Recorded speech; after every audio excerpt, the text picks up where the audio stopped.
Par l'esthétique que Baudelaire développe, on considère qu'il ouvre la voie à ce qu'il nomme lui-même la modernité. C'est une notion difficile à saisir, compliquée et ambiguë car en fait elle est sujette à plusieurs incohérences. Et pour cause, la contradiction fait totalement partie de l'esthétique de Baudelaire. Alors, ce poète accorde une grande place à l'art et au beau dans son œuvre, mais on ne peut pas non plus dire qu'il soit un théoricien de la beauté. Il ne fait que donner sa définition qui remplit, le disais-je, de contradictions. Dans un feuillet de son journal intime, il écrit « J'ai trouvé la définition du beau » et il se corrige de « mon beau ». Alors pourquoi Baudelaire, la beauté baudelairienne serait-elle moderne ? Alors déjà, Baudelaire lie la modernité à la mode, au sens de ce qui change tout le temps. Mais aussi, il a un rapport à celle-ci très compliqué, assez complexe et antagoniste. La modernité désigne à la fois ce qu'il y a d'impérissable, que le poète doit sauver et rendre éternel, et donc et également ce qu'il y a de périssable. L'artiste doit donc trouver la beauté dans le présent. Bref, il y a un rejet et une fascination.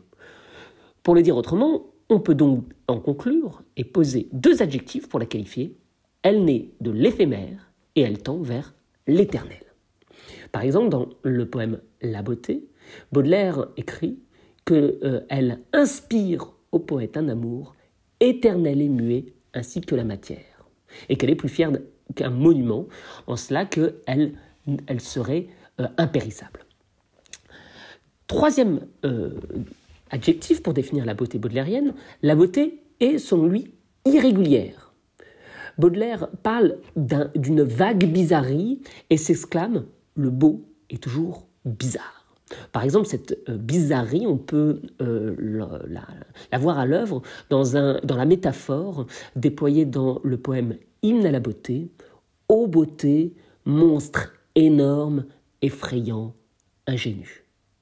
Les trois adjectifs insistent bien sur cette monstruosité, cette bizarrerie propre au beau. Mais cette bizarrerie doit susciter, selon lui, l'étonnement, la surprise. Et c'est en proposant continuellement de la nouveauté qu'elle échappe à la banalité. Il faut rappeler quand même que le dernier mot des Fleurs du Mal est l'adjectif nouveau. La beauté, sans bizarrerie, serait, selon lui, banale.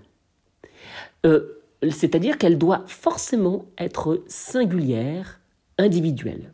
Je cite, dans un de ses textes critiques, il dit « Cette dose de bizarrerie qui constitue et définit l'individualité ». Par ailleurs, on peut trouver une comparaison bizarre et étonnante dans le poème « La beauté », quand il parle de la beauté qui est comme un rêve de pierre. Et en effet, la beauté, pour Baudelaire, est artificielle, c'est-à-dire qu'elle est toujours l'œuvre d'un artifice, ou dans le sens premier du terme, qui est d'un art. En vérité, cette beauté s'oppose à la nature, qui est vulgaire et maléfique. Pour Baudelaire, la nature ne produit pas de la beauté.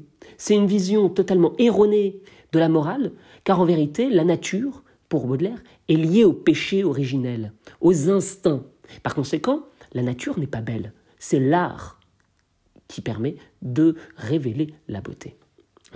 Il écrit « Tout ce qui est de beau et noble est le résultat de la raison et du calcul et place donc la beauté du côté de la vertu. » C'est ainsi que le poète doit consumer ses jours à d'austères études, c'est-à-dire qu'il faut l'étudier, la chercher. Elle n'est pas le produit d'une immanence, pas du tout. Il s'agirait au contraire de la rechercher. Enfin, la beauté est tout à la fois chez Baudelaire voluptueuse et triste. Triste parce qu'il y a une beauté propre à la mélancolie qui est d'être mystérieuse et incompris. Pour lui, la tristesse étant un état indéfini, elle est belle parce que la beauté se doit également d'être indéfinie. Il écrit dans sa définition du beau, c'est quelque chose d'ardent et de triste, quelque chose d'un peu vague, laissant carrière à la conjecture.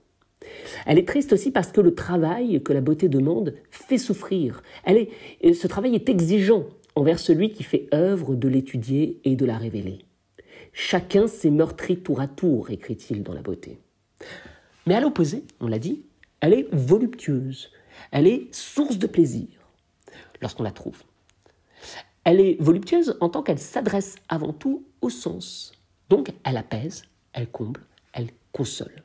C'est pour cette raison que la beauté est associée chez Baudelaire à la femme. La beauté chez lui est profondément féminine.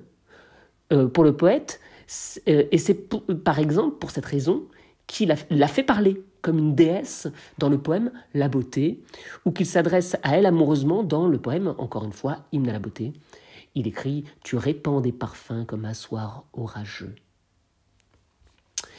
Bon, en conclusion, au fond, la beauté peut se résumer à 2 termes.